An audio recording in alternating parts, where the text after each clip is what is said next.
Deus, graça e paz, né, irmãos? Graça e paz.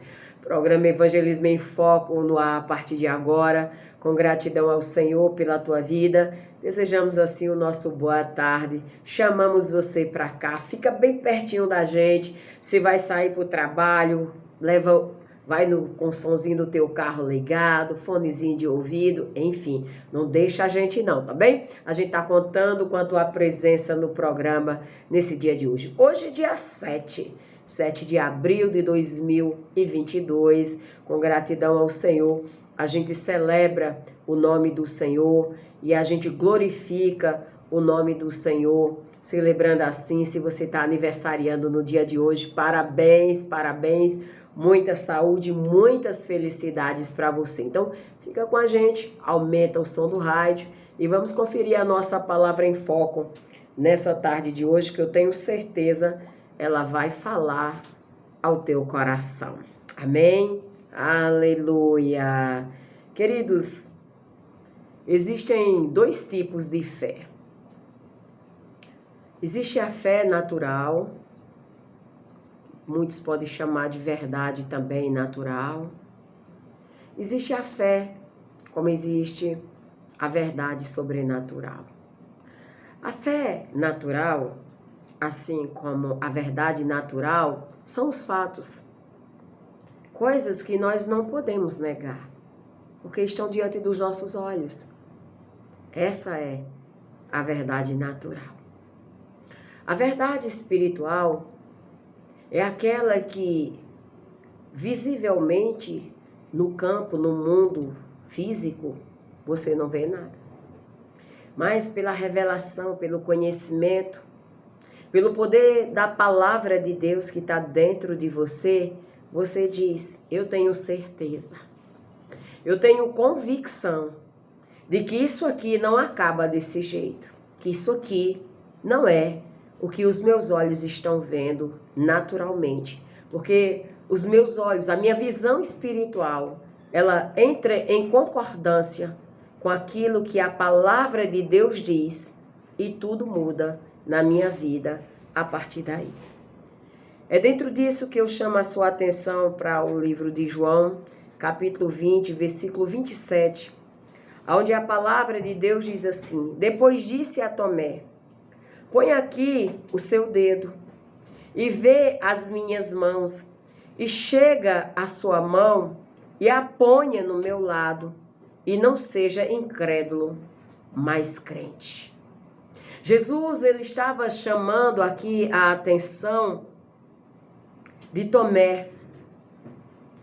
Jesus havia aparecido para alguns discípulos após a sua ressurreição e certamente nenhum deles acreditou que Jesus havia ressuscitado, a não ser as mulheres que tinham visto.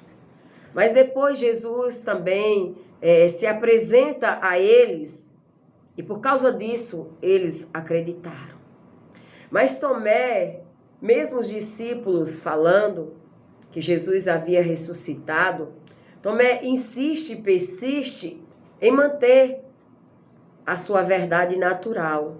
E a verdade é que ele tinha visto Cristo sendo enterrado e ele não tinha visto Cristo ressuscitando. E ele diz: olha, só acredito se eu colocar o meu dedo onde foi colocado os cravos. E Jesus, de repente, eles estão ali reunidos, Tomé acaba de fazer essa fala, e Jesus entra ali sobrenaturalmente, e ele vai e diz isso a Tomé: põe aqui o teu dedo e vê as minhas mãos. E chega também a tua mão e a ponha no meu lado. E aí faz e dá uma exortação: não seja incrédulo, mas crente. E você? Você anda na verdade natural, colocando a verdade natural acima da verdade sobrenatural? Pois é.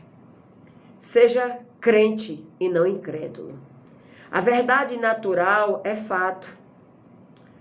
E a verdade natural é aquela que os seus olhos estão vendo, já está dizendo, é natural, é físico. É a verdade dos 5 sentidos. Eu vejo, eu toco, eu sinto, enfim. Mas a verdade sobrenatural é aquela que eu creio, pautada e com base na palavra do Senhor. No sistema desse mundo, precisamos ter algo concreto à nossa frente para realmente acreditarmos. Mas quando falamos sobre coisas espirituais, a Bíblia deixa muito claro que não é assim que funciona. Então, eu não sei qual é a verdade natural sua hoje, mas eu estou aqui para te dizer que existe uma verdade sobrenatural. E é essa verdade sobrenatural que Cristo nos chama para nos mover através dela. Não negamos a verdade natural, mas consideramos a verdade natural sabendo que existe uma verdade sobrenatural para se sobrepor. Imagine, por exemplo, aquele fato naquele momento em que Deus se apresenta através da sua voz para Noé e pede a Noé, por exemplo, que construa uma arca porque ele iria derramar água de uma forma tão poderosa sobre a terra que iria acabar com toda a terra. E Deus dá a instrução a ele, medida da arca, Deus fala, relata, Deus declara todo o plano que Deus tinha através da casa dele, da família dele. Deus o levanta como evangelista.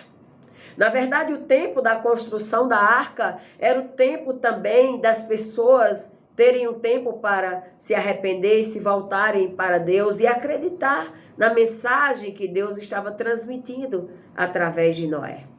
Mas o fato é que as pessoas não somente não acreditaram, como a parte do incrédulo é fazer também com que os demais desacreditem da sua fé. E eu fico imaginando quantas vezes Tomé foi questionado da sua fé e chamado de louco, enquanto era debochado, ridicularizado. E eu penso que quantas batalhas não aconteceu na mente de Noé durante aquele longo período daquela construção, tentando levá-lo à incredulidade que era gravada pelo fato das pessoas o chamarem de louco e questionarem tantas coisas. Seria bem mais fácil chegar à conclusão que estava louco mesmo, mas apesar disso ele persistiu até o fim.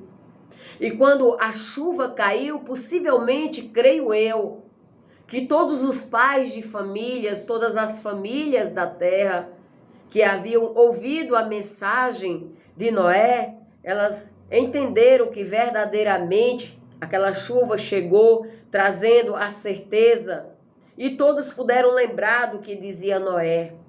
E Noé poderia dizer, bem que eu avisei, mas não quiseram me ouvir. Vivemos um contexto não muito diferente daquele contexto de Noé. A humanidade tem provocado a Deus. A humanidade, de uma forma natural e às vezes carnal e espiritual, tem desafiado o Deus Todo-Poderoso. Mas existe uma mensagem que está sendo pregada dia e noite e dias, em todos os canais de comunicação, e nunca se pregou tanto o evangelho quanto tem sido pregado nesse último tempo, nessas últimas horas. Sabemos que naquele contexto somente a família de Noé e os animais salvaram-se. Agora, nós precisamos trazer aqui a fé de Noé, né? O homem que andou na verdade sobrenatural, e comparar com Tomé, um homem que conviveu com Jesus fisicamente, mas que ainda assim era muito incrédulo. Quando viu Jesus ressurreto, precisou tocar nas suas cicatrizes para ter certeza que realmente quem falava com ele era Jesus. Deus está sempre sempre muito empenhado em nos dirigir, abençoar ou curar os sintomas de uma doença. Mas tudo isso exige fé. Eu não sei qual é a verdade natural que está diante dos teus olhos nessa tarde. Mas o meu Pai, o teu Pai, o Deus Todo-Poderoso, te chama para dar crédito à verdade sobrenatural. O que é fé? É a certeza de coisas que se esperam, a convicção de fatos que não se veem. Hebreus 11:1. Então a fé não olha as possibilidades ou as circunstâncias. Afinal, se fosse perfeitamente possível algo se realizar pelo caminho natural, não seria necessário fé. Concorda comigo? Então Deus, ele te chama nessa tarde e a mim também. E como se adquire fé para ver o milagre? Assim, andando com Deus, ouvindo a sua palavra e tomando posse dela. Noé andava com Deus por ter comunhão com ele acreditava na sua palavra e Deus pôde realizar o grande milagre de poupar a humanidade através da sua obediência. Você também pode viver coisas sobrenaturais na sua vida todos os dias, e eu também. Mas precisaremos crer para ver milagre. Então decida ser alguém que tenha fé do tipo de Noé e não de Tomé. Deus abençoe. Vamos ouvir esse louvor. Eu volto já.